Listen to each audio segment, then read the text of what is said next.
Shalom, saudara-saudara yang terkasih dan diberkati oleh Tuhan. Di hari yang ke-146, kita diberkati dan disertai oleh Tuhan. Mari bersama-sama kita membaca firman Tuhan di saat ini. Tapi sebelumnya itu, mari kita berdoa. Bersyukur kami dengan kebaikan Tuhan yang sungguh luar biasa teralami dalam kehidupan kami. Sehat dan kuat boleh kami nikmati di hari ini. Dan saat ini ya Tuhan, kami pun bermohon, curahan Roh Kudus-Mu menuntun hati dan pikiran kami, untuk kami akan membaca firman-Mu, dan biarlah firman-Mu akan senantiasa membawa kami dapat mengerti dan memahami setiap maksud dan kebenaran firman-Mu. Inilah doa kami sambut firman-Mu, di dalam nama Tuhan Yesus kami berdoa. Amin. Saudara-saudara, di hari yang ke-146, mari kita membaca dalam Ester 5 sampai Ester 10. Pada hari yang ketiga, Ester mengenakan pakaian ratu. Lalu berdirilah ia di pelataran dalam istana raja, tepat di depan istana raja. Raja bersemayam di atas takhta kerajaan di dalam istana, berhadapan dengan pintu istana itu. Ketika raja melihat Ester sang ratu berdiri di pelataran, berkenanlah raja kepadanya, sehingga raja mengulurkan tongkat emas yang di tangannya ke arah Ester, lalu mendekatlah Ester dan menyentuh ujung tongkat itu. Tanya raja kepadanya, "Apa maksudmu, hai ratu, dan apa keinginanmu? Sampai setengah kerajaan sekalipun akan diberikan kepadamu." Jawab Ester, "Jikalau baik pada pemandangan raja, datanglah kiranya raja dengan Haman pada hari ini ke perjamuan yang diadakan oleh hamba bagi raja." Maka titah raja, "Suruhlah Haman datang dengan segera, supaya kami memenuhi permintaan Ester." Lalu raja datang dengan Haman ke perjamuan yang diadakan oleh Ester. Sementara minum anggur, bertanyalah raja kepada Ester, "Apakah permintaanmu? Niscaya akan dikabulkan. Dengan apakah keinginanmu?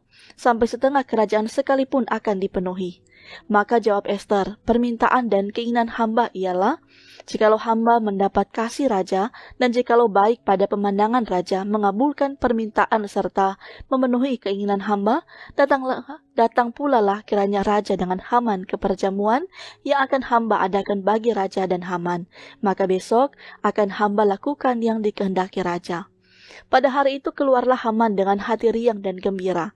Tetapi ketika Haman melihat Mordekai ada di pintu gerbang istana raja, tidak bangkit dan tidak bergerak menghormati dia. Maka sangat panaslah hati Haman kepada Mordekai. Tetapi Haman menahan hatinya.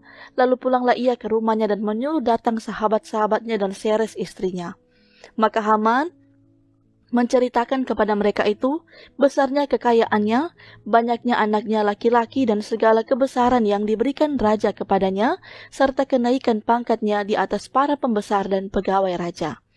Lagi kata Haman, tambahan pula tiada seorang pun diminta oleh Ester sang ratu untuk datang bersama-sama dengan raja ke perjamuan yang diadakannya kecuali aku, dan untuk besok pun aku diundangnya bersama-sama dengan raja. Akan tetapi semuanya itu tidak berguna bagiku, selama aku masih melihat si Mordekai si Yahudi itu duduk di pintu gerbang istana raja. Lalu kata Zeres istrinya dan semua sahabat kepadanya, "Suruhlah orang membuat tiang yang tingginya 50 hasta dan persembahkanlah besok pagi kepada raja, supaya Mordekai disulakan orang pada tiang itu, kemudian dapatlah engkau dengan bersuka cita pergi bersama-sama dengan raja ke perjamuan itu." Hal itu dipandang baik oleh Haman, lalu ia menyuruh membuat tiang itu. Pada malam itu juga, raja tidak dapat tidur. Maka bertitalah Baginda membawa kitab pencatatan sejarah, lalu dibacakan di hadapan raja. Dan di situ didapati suatu catatan tentang Mordekai yang pernah memberitahukan bahwa Bigtan dan Teres, dua orang sida-sida raja yang termasuk golongan penjaga pintu, telah berikhtiar membunuh Raja Ahasweros. Maka bertanyalah raja, kehormatan dan kebesaran apakah yang dianugerahkan kepada Mordekai oleh sebab perkara itu? Jawab para biduanda raja yang bertugas pada Baginda, kepadanya tidak dianugerahkan suatu apapun. Maka bertanyalah raja, siapakah itu yang ada di pelataran? Pada waktu itu Haman baru datang di pelataran luar istana raja untuk memberitahukan kepada Baginda bahwa ia hendak menyulahkan Mordekai pada tiang yang sudah didirikannya untuk dia. Lalu jawab para biduanda raja kepada baginda, "Itulah Haman, ia berdiri di pelataran, maka tita raja, suruhlah dia masuk." Setelah Haman masuk, bertanyalah raja kepadanya, "Apakah yang harus dilakukan kepada orang yang raja berkenan menghormatinya?" Kata Haman dalam hatinya, "Kepada siapa lagi raja berkenan menganugerahkan kehormatan lebih daripadaku?"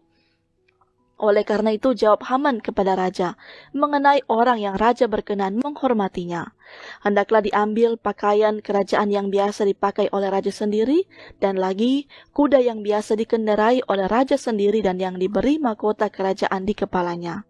Dan hendaklah diserahkan pakaian dan kuda itu ke tangan seorang dari antara para pembesar raja, orang-orang bangsawan, lalu hendaklah pakaian itu dikenakan kepada orang yang raja berkenan menghormatinya. Kemudian hendaklah ia diarak dengan mengendarai kuda itu melalui lapangan kota sedang orang berseru-seru di depannya. Beginilah dilakukan kepada orang yang raja berkenan menghormatinya." Maka tita raja kepada Haman, "Segera ambillah pakaian dan kuda itu, seperti yang kau katakan itu, dan lakukanlah demikian kepada Mordekai, orang Yahudi, yang duduk di pintu gerbang istana. Sepatah kata pun janganlah kau lalaikan daripada segala yang kau katakan itu." Lalu Haman mengambil pakaian dan kuda itu, dan dikenakannya pakaian itu kepada Mordekai.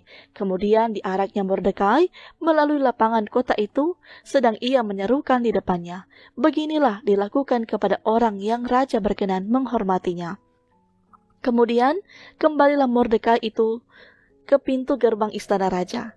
Tetapi Haman bergesa-gesa pulang ke rumahnya dengan sedih hatinya dan berselubung kepalanya.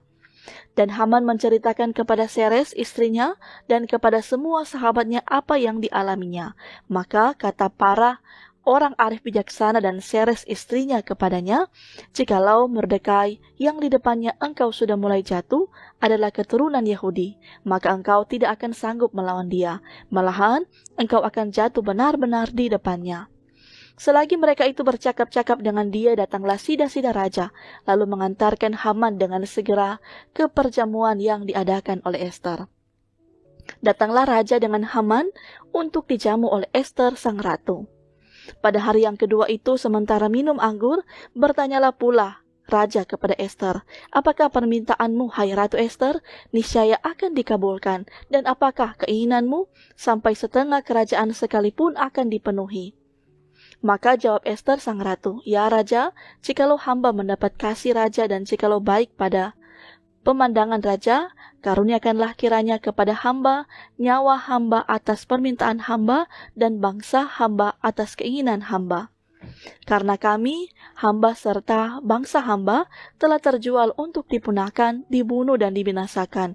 Jikalau seandainya kami hanya dijual sebagai budak laki-laki dan perempuan, niscaya hamba akan berdiam diri, tetapi malapetaka ini tiada taranya di antara bencana yang menimpa raja." Maka bertanyalah Raja Ahasuerus kepada Ester sang ratu, "Siapakah orang itu dan di manakah dia yang hatinya mengandung niat akan berbuat demikian?" Lalu jawab Ester, "Penganiayaan dan musuh itu ialah Haman, orang jahat ini." Maka Haman pun sangatlah ketakutan di hadapan raja dan ratu. Lalu bangkitlah raja dengan panas hatinya daripada minum anggur dan keluar ke taman istana. Akan tetapi Haman masih tinggal untuk memohon nyawanya kepada Ester, sang ratu, karena ia melihat bahwa telah putus niat raja untuk mendatangkan celaka kepadanya. Ketika raja kembali dari taman istana ke dalam ruangan minum anggur, maka Haman berlutut pada katil tempat Ester berbaring. Maka tita raja, "Masih jugakah ia hendak menggagahi sang ratu di dalam istanaku sendiri?" Tak kala tita raja itu keluar dari mulutnya, maka diselubungi oranglah muka Haman. Sembah Harbona, salah seorang sida-sida yang di hadapan raja. Lagi pula tiang yang dibuat Haman untuk Mordekai, orang yang menyelamatkan raja dengan pemberitahuannya itu, telah berdiri di dekat rumah Haman, 50 hasta tingginya. Lalu tita raja, sulakan dia pada tiang itu. Kemudian Haman disulakan pada tiang yang didirikannya untuk Mordekai, maka surutlah panas hati raja. Pada hari itu juga Raja Ahasuerus mengaruniakan harta milik Haman seteru orang Yahudi kepada Ester sang ratu, dan Mordekai masuk menghadap raja, karena Ester telah memberitahukan apa pertalian Mordekai dengan dia. Maka raja mencabut cincin meterai yang diambil daripada Haman, lalu diserahkannya kepada Mordekai, dan Mordekai diangkat oleh Ester menjadi kuasa atas harta milik Haman. Kemudian Ester berkata lagi kepada raja sambil sujud pada kakinya dan menangis memohon karunia-Nya supaya dibatalkannya maksud jahat Haman orang Agag itu serta rancangan yang sudah dibuatnya terhadap orang Yahudi. Maka raja mengulurkan tongkat emas kepada Ester, lalu bangkitlah Ester dan berdiri di hadapan raja. Serta sembahnya, jikalau baik pada pemandangan raja dan jikalau hamba mendapat kasih raja, dan hal ini kiranya dipandang benar oleh raja dan raja berkenan kepada hamba, maka hendaklah dikeluarkan surat tita untuk menarik kembali surat-surat yang berisi rancangan Haman bin Hamadata, orang Agag itu, yang ditulisnya untuk membinasakan orang Yahudi di dalam semua daerah kerajaan.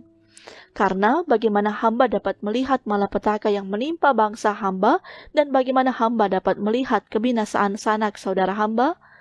Maka jawab Raja Ahasveros kepada Ester sang ratu, serta kepada Mordekai orang Yahudi itu, harta milik Haman telah kukaruniakan kepada Ester, dan Haman sendiri telah disulahkan pada tiang karena ia sudah mengacungkan tangannya kepada orang Yahudi. Tuliskanlah atas nama raja apa yang kamu pandang baik tentang orang Yahudi dan meteraikanlah surat itu dengan cincin meterai raja, karena surat yang dituliskan atas nama raja dan dimeteraikan dengan cincin meterai raja tidak dapat ditarik kembali. Pada waktu itu juga dipanggillah para panitra raja dalam bulan yang ketiga, yakni bulan Siwan, pada tanggal 23 dan sesuai dengan segala yang diperintahkan Mordekai, ditulislah surat kepada orang Yahudi dan kepada para wakil pemerintah, para bupati, dan para pembesar daerah dari India sampai ke Ethiopia, 127 daerah, kepada tiap-tiap daerah menurut tulisannya, dan kepada tiap-tiap bangsa menurut bahasanya, dan juga kepada orang Yahudi menurut tulisan dan bahasanya. Maka ditulislah pesan atas nama Raja Ahasveros dan dimeterai dengan cincin meterai raja. Lalu, dengan perantaran pesuruh-pesuruh cepat yang berkuda, yang mengendarai kuda kerajaan yang tangkas, yang diternakkan di perkudaan, dikirimlah surat-surat, yang isinya Raja mengizinkan orang Yahudi di tiap-tiap kota untuk berkumpul dan mempertahankan nyawanya serta memunahkan, membunuh atau membinasakan segala tentara, bahkan anak-anak dan perempuan-perempuan dari bangsa dan daerah yang hendak menyerang mereka dan untuk merampas harta miliknya. Pada hari yang sama di segala daerah Raja Ahasveros, pada tanggal 13 bulan yang ke-12, yakni bulan Adar. Salinan pesan tertulis itu harus diundangkan di tiap-tiap daerah, lalu diumumkan kepada segala bangsa, dan orang Yahudi harus bersiap-siap untuk hari itu akan melakukan pembalasan kepada musuhnya. Maka, dengan terburu-buru dan tergesa-gesa, berangkatlah pesuruh-pesuruh cepat yang mengendarai kuda kerajaan yang tangkas itu atas tita raja, dan undang-undang itu dikeluarkan di dalam benteng Susan. Dan Mordekai keluar dari hadapan raja dengan memakai pakaian kerajaan daripada kain ungu tua dan kain lenan, dengan memakai tajuk emas yang mengagumkan, serta jubah daripada kain lenan halus dan kain ungu muda. Maka kota Susan pun bertepi soraklah dan bersukaria. Orang Yahudi telah beroleh kelapangan hati dan sukacita, kegirangan dan kehormatan. Demikian juga di tiap-tiap daerah dan di tiap-tiap kota, di tempat mana pun titah dan undang-undang raja telah sampai, ada sukacita dan kegirangan di antara orang Yahudi dan perjamuan serta hari gembira, dan lagi banyak dari antara rakyat negeri itu masuk Yahudi karena mereka ditimpa ketakutan kepada orang Yahudi. Dalam bulan yang ke-12, yakni bulan Adar, pada hari yang ke-13 ketika titah serta undang-undang raja akan dilaksanakan, pada hari musuh-musuh orang Yahudi berharap mengalahkan orang Yahudi, terjadilah yang sebaliknya. Orang Yahudi mengalahkan pembenci-pembenci mereka. Maka berkumpullah orang Yahudi dalam kota-kotanya di seluruh daerah Raja Ahasveros untuk membunuh orang-orang yang berikhtiar mencelakakan mereka, dan tiada seorang pun tahan menghadapi mereka, karena ketakutan kepada orang Yahudi telah menimpa segala bangsa itu. Dan semua pembesar daerah dan wakil pemerintahan dan bupati serta pejabat kerajaan menyongkong orang Yahudi, karena ketakutan kepada Mordekai telah menimpa mereka. Sebab Mordekai besar kekuasaannya di dalam istana raja dan tersiarlah berita tentang dia ke segenap daerah karena Mordekai itu bertambah-tambah besar kekuasaannya. Maka orang Yahudi mengalahkan semua musuhnya. Mereka memukulnya dengan pedang, membunuh dan membinasakannya. Mereka berbuat sekehendak hatinya terhadap pembenci-pembenci mereka. Di dalam benteng Susan saja orang Yahudi membunuh dan membinasakan 500 orang. Juga Parsdata, Dalfon, Aspata, Porota, Adalia, Aridata, Parmasta, Arisai, Aridai, dan Waisata, ke-10 anak laki-laki Haman bin Hamedata, seteru orang Yahudi dibunuh oleh mereka, tetapi kepada bara rampasan tidaklah mereka mengulurkan tangan. Pada hari itu jugalah jumlah orang-orang yang terbunuh di dalam benteng Susan disampaikan ke hadapan raja. Lalu titah raja kepada Ester sang ratu, di dalam benteng Susan saja orang Yahudi telah membunuh dan membinasakan 500 orang beserta ke-10 anak Haman. Di daerah-daerah kerajaan yang lain, entahlah apa yang diperbuat mereka, dan apakah permintaanmu sekarang, niscaya akan dikabulkan, dan apakah keinginanmu lagi, niscaya dipenuhi.